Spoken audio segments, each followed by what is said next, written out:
E aí, muito boa noite para você. Gente, olha só, o escritor e futurista norte-americano Alvin Toffler afirmou que os analfabetos do futuro não serão aqueles incapazes de ler e escrever, mas sim aqueles incapazes de aprender, desaprender e reaprender. Isso tem tempo, tá?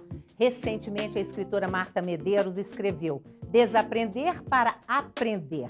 Ela disse que houve um tempo em que ela pensava que para isso seria preciso nascer de novo. Mas hoje, diz ela, sei que dá para renascer várias vezes nesta mesma vida. Basta desaprender o receio de mudar. O Chico Buarque disse um dia que as pessoas tinham medo das mudanças e ele, medo que as coisas nunca mudassem. O recadinho da Clarice Lispector foi: mude, mas comece devagar, porque a direção é mais importante que a velocidade.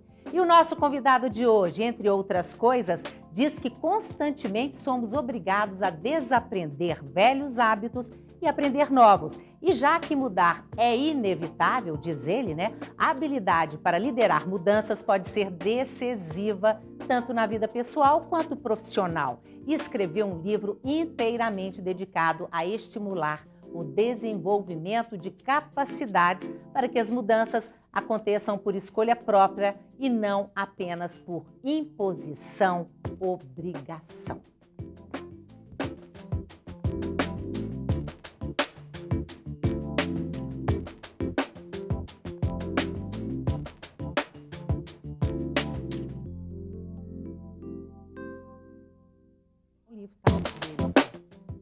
Então, meu convidado, é Frederico Porto, o livro dele, esse aqui, Antecipe o Inevitável, a arte e ciência de liderar mudanças. Frederico, eu li seu livro ontem à noite, eu te falei isso, Quero reler, adorei. E aí eu fiquei até pensando que ele conta aqui nesse livro, gente, que a filha dele de 15 anos, fala assim, papai, cadê o livro que você está escrevendo desde que eu nasci, não é verdade? É verdade. Pois é, mas valeu a pena, demorou, mas saiu o primeiro de uma série, né? Saiu, exatamente. Eu brinco com ela que esse aí eu escrevi muitas páginas, tivemos que reduzir de uma certa forma, ainda tem material para outros livros. Então esse é o primeiro livro de uma série. Que legal. E esse livro dele, gente, ele fala tanto mudança pessoal como na vida profissional, Vamos ficar na questão pessoal no programa de hoje? Por que você diz que as mudanças são inevitáveis? Nós vivemos em um mundo único. Para a gente ter uma ideia do volume de informação e que acaba pressionando você sair da sua zona de conforto e quer aprender coisas novas, se nós juntássemos toda a informação que havia no ano 1 da era cristã, no ano em que Jesus nasceu, e considerasse aquilo uma unidade de informação, ela só ia dobrar, passar de 1 para 2 unidades, 1.500 anos depois. Ou seja, foram necessários 15 séculos para dobrar o volume de informação.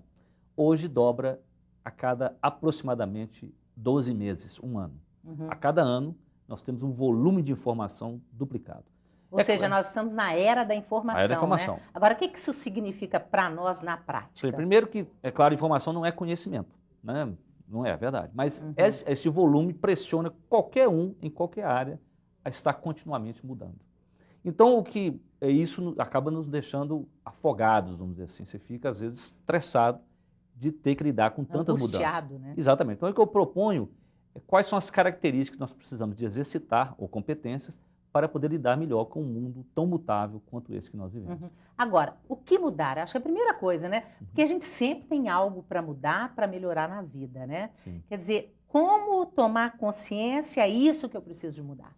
Então, todo sistema tem se chama-se de um gargalo, vamos dizer assim. Imagina uma corrente e os seus elos. A corrente tem um elo mais frágil.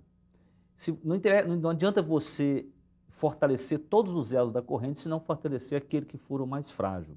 Então, nós temos que atuar num ponto da nossa vida onde vai fazer uma grande diferença. Mas, geralmente, é um ponto que vai dar mais trabalho, e por isso que a gente tende a adiar.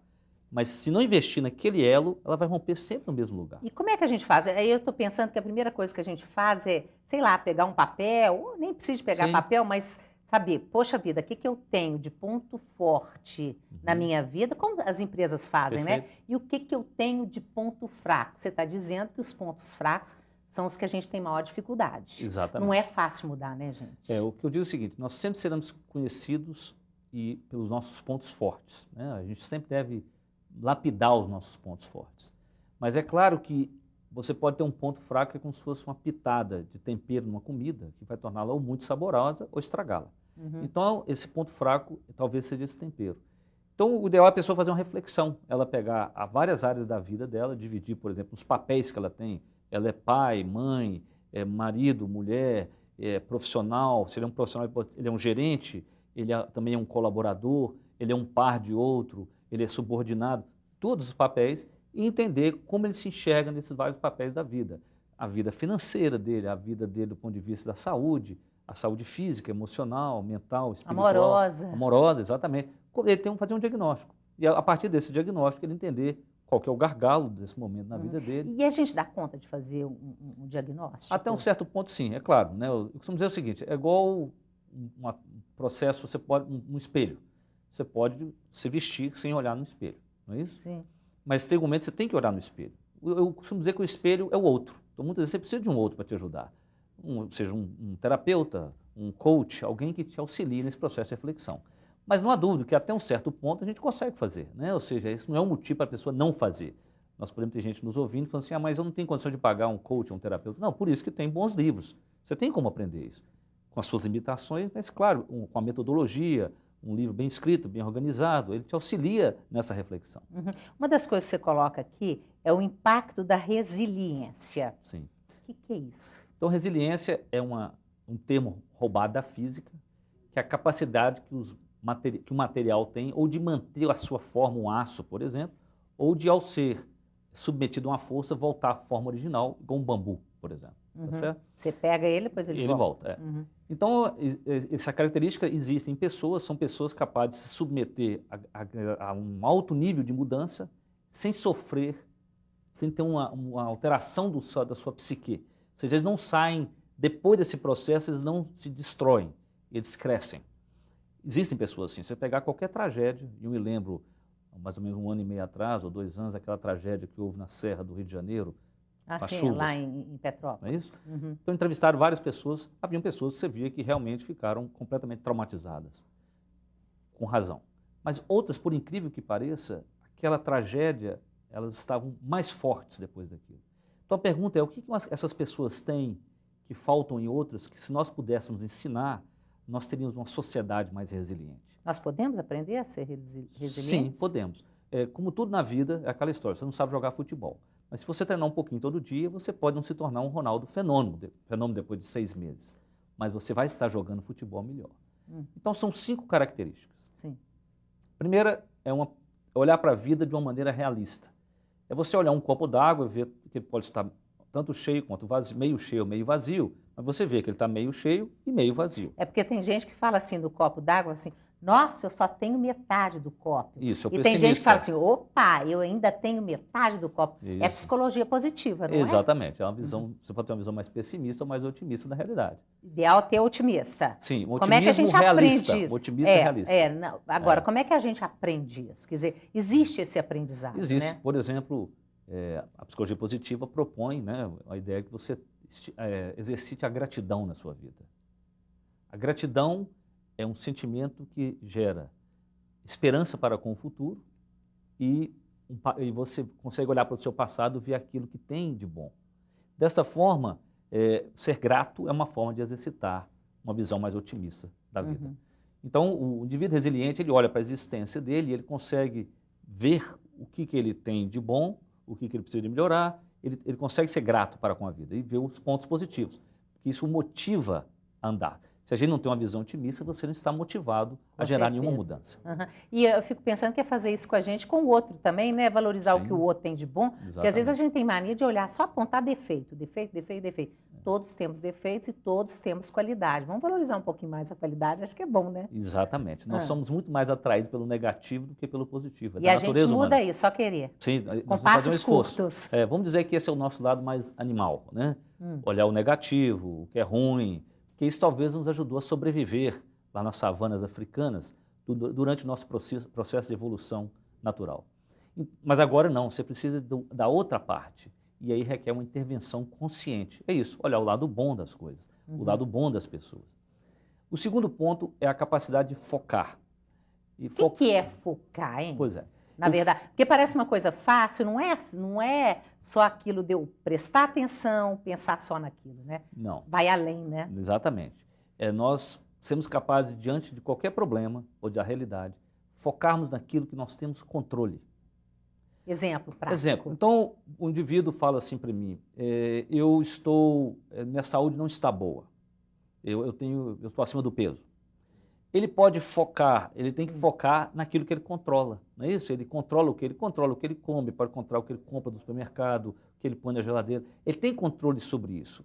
Ele não tem controle, por exemplo, se ele vai numa casa de alguém e a pessoa põe uma comida na mesa. Ele não tem controle sobre o que a pessoa vai colocar na mesa. Ele tem controle sobre comer menos se ele estiver numa circunstância dessa. Sim. Isso parece assim, quase uma autoajuda, mas cientificamente comprovaram que quando você põe a sua atenção naquilo que você controla, o seu estresse diminui.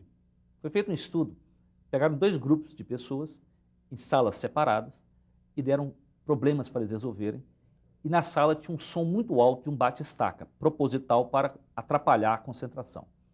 Para um dos grupos foi dado um controle que poderia abaixar o som. Mas o pesquisador pediu ao grupo para evitar de usar o controle. Depois de terminado a sessão do estudo, o grupo que tinha o controle na mão apresentava o cortisol, que é o hormônio do estresse, 40% mais baixo no seu sangue do que o grupo que não tinha o controle na mão e eles não usaram o controle. A sensação... Mas é só de ter ali. Isso, exatamente. Então, o que você pode fazer é trazer a sua atenção para aquilo que você controla, sempre, porque fora do seu controle só vai trazer dor e preocupação. Então, focar no que você controla te dá a sensação de que você sabe para onde você está indo e diminui o estresse. Terceiro ponto. Terceiro ponto é a flexibilidade. Isso acho que é a palavra do século XXI, Exatamente. né? Para tudo, né? Trabalho e pessoal e relacionamento Exatamente. e tudo mais, né? Porque um mundo tão mutável, aquele alvo que se você mirou, ele muda de lugar. Então, a flexibilidade é fundamental. A flexibilidade é o seguinte, vamos pegar a metáfora de quando os Estados Unidos lançou o Apollo 11 à Lua. 90% do tempo ela estava fora de rota, porque não tinha um jeito de lançar uma nave para a Lua numa linha reta. Então, a todo momento, a NASA tinha que estar ajustando a trajetória da espaçonave. Ou seja, sabia de onde estava saindo, sabia onde queria chegar, no Mar da Tranquilidade, mas não era uma linha reta, 90% do tempo fora de rota. Isso acontece na nossa existência. Você sabe onde você está, onde você quer chegar, mas Deus escreve certo por linhas tortas, não é isso? Então nunca vai ser uma linha reta. Então essa capacidade de ficar atento aonde você está e onde você quer chegar, isso gera uma tensão criativa que te coloca em movimento. Muita gente acha que o que falta é saber onde quer chegar. Eu digo que não. Nós muitas vezes negamos onde estamos, né? Vamos voltar mais uma vez ao exemplo do peso. A pessoa chega todo dia na frente do espelho e ela vira de lado, murcha a barriga, então ela fala assim, estou muito bem, né? Aí um dia alguém tira uma foto de perfil e fala, nossa, quem é esse barrigudo? Fala, sou eu, aí que toma providência, não é isso? Porque até então ele estava maquiando o presente, então ele não sabia onde ele estava, né? Então nós temos que ter uma visão realista de onde estamos e aí ter o sonho de onde você quer chegar. Esse é o paradoxo Stockdale. James Stockdale foi um militar americano preso no Vietnã durante a guerra. Ele ficou 5 anos nas mãos dos vietnamitas, em campos de concentração, sendo torturado diariamente. Quando ele foi solto, perguntaram a ele, então, almirante Stockdale, como é que o senhor foi solto? Ele conseguiu sobreviver. Ele falou assim, olha, eu sobrevivi porque eu nunca neguei a dureza de onde eu estava, mas nunca deixei de desejar sair dali.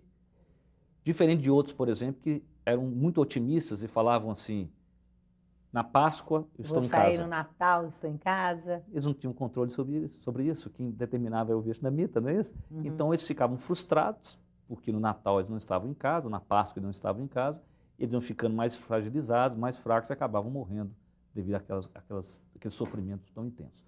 Então o paradoxo Stockdale é isso, onde eu estou, onde eu quero chegar, cria uma tensão e saber que eu nunca vou ter uma linha reta. Daqui a pouquinho nós vamos falar mais, que a gente tem que fazer intervalo, gente.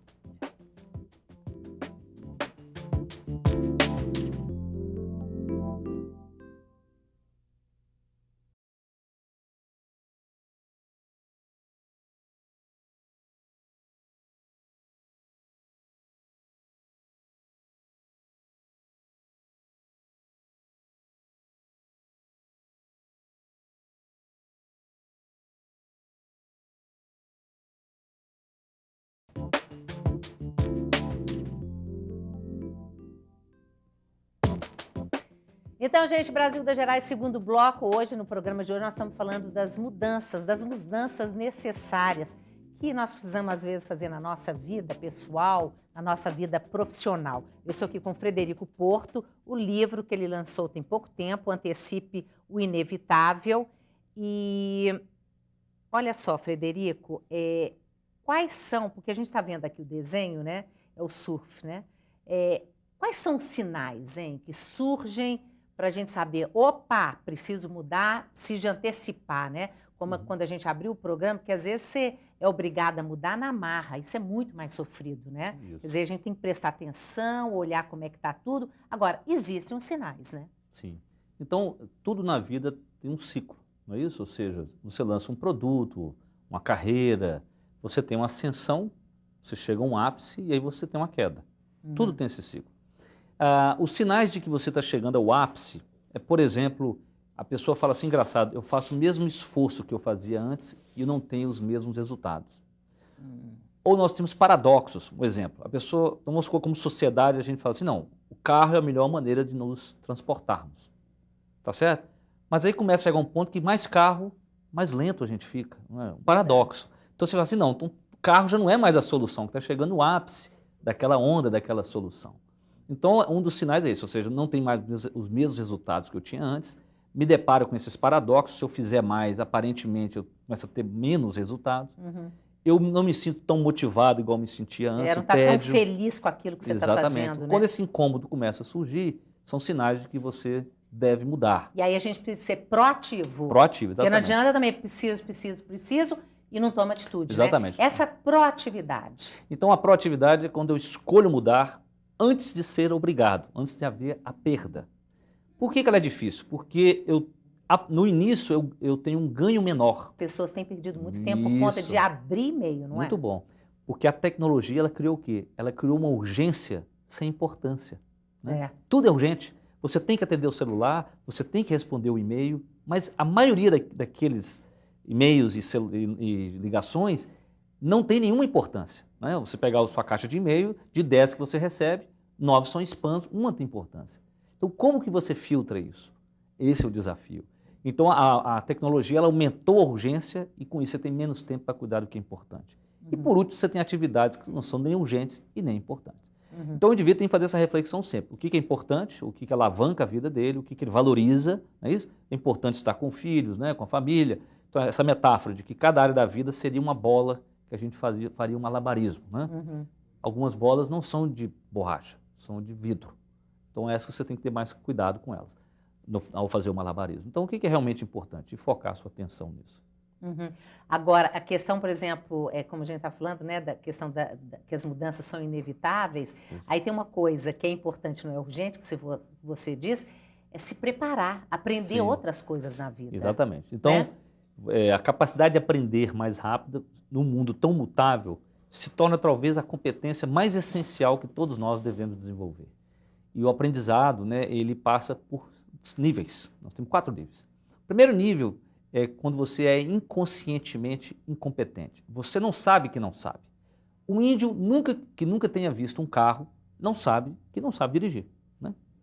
Aí um dia ele vê um carro. Então ele vê um carro e ele tem um insight da própria ignorância. Agora ele sabe que não sabe. Ele é conscientemente incompetente. Então, por exemplo, ele pode entrar numa autoescola e ele começa a aprender a dirigir.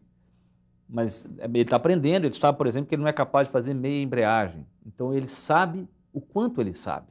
Ele é conscientemente competente. E igual qualquer um de nós, vai praticando, após anos, um dia alguém pula na frente do carro, você consegue desviar sem ter que pensar.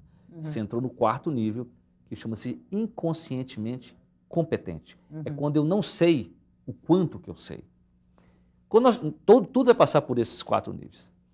O que vai acontecer? Você vai errar para passar do 1º para o 4º nível, vão haver erros, e você vai ser capaz de fazer cada vez mais rápido aquela atividade, né? Por isso que quando você começou a dirigir, você só conseguia dirigir, agora você dirige, conversa com um amigo, e até fala um celular que não deveria, não é isso? Né? Até fala. Né? Mas então, você consegue fazer várias coisas, porque a atividade já ficou automatizada, e os erros, né? Todo mundo vai errar. Então o erro tem que ser encarado como um sinal de aprendizagem, e não de incompetência.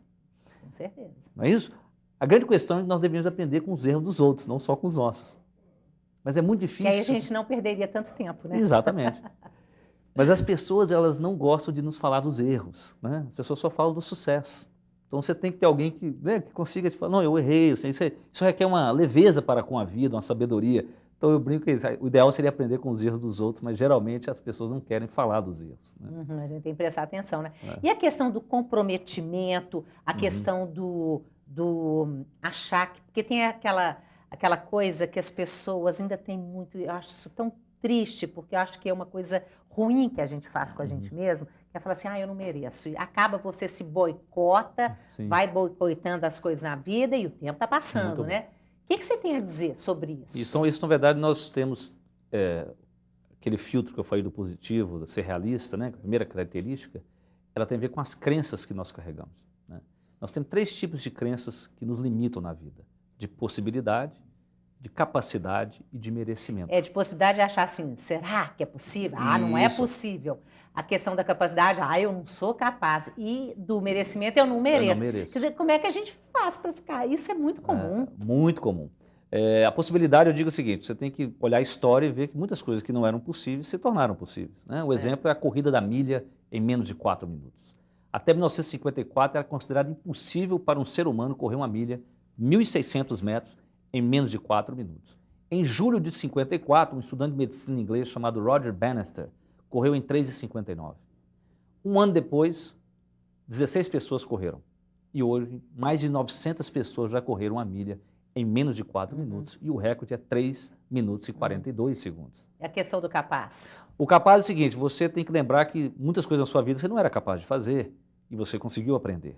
Então, voltando e relembrando desses eventos, você cria a coragem, você traz de volta essa sua capacidade de acreditar em si mesmo. E o merecimento, nós temos que olhar para trás, por que carregar tanta culpa? Né? Porque é uma culpa. Se foi colocada uma culpa por algum motivo... Mas não é fácil ficar livre dela, Frederico? O merecimento é o mais difícil. O merecimento, eu digo que tem que ser quase terapêutico, né? Você se livrar dele, porque alguém, né, foi incutido um evento, né, de que a gente não é merecedor, que nós pecamos e por isso não merecemos. E a pessoa, isso realmente limita o que ela vai conseguir na vida, porque ela vai investir a energia dela nas suas tarefas proporcional ao que ela acreditar que é verdadeiro. Pois é, mas então vamos para quase terminando, essa questão da energia, né? Porque a gente também tem que dar uma força, investir nessa energia, porque às vezes você fica até livre dessa coisa de eu não mereço, né? Exatamente. Como é que a gente trabalha com a nossa energia, na sua opinião? O tempo é finito. Nós temos 24 horas. Mas a nossa energia, se bem administrada, ela pode ser infinita. Então, eu digo que a energia, a metáfora que eu faço é o seguinte. Você não consegue mergulhar em uma piscina e nadar 200 metros sem respirar. Mas se for permitido a você respirar a cada braçada, que é nadar crawl, você nada 1.500 metros. Então, o que nós temos que entender é que nós somos seres vivos, nós não somos máquinas. E um ser vivo precisa de alternar trabalho com descanso. Então, o que mata não é o excesso de trabalho. É a falta de descanso, falta de descanso. Entendeu? Então, a gestão da energia passa por introduzir na sua vida paradas estratégicas. Desde a dimensão física, que é comer a cada 3, 4 horas, para dar energia para o seu corpo. Descansar, levantar da mesa a cada 1 hora, por exemplo, 1h30. 5 horas sentado numa cadeira sem levantar corresponde a fumar 1 maço e 1/4 de outro maço de cigarro por dia. Quer dizer, quantas horas?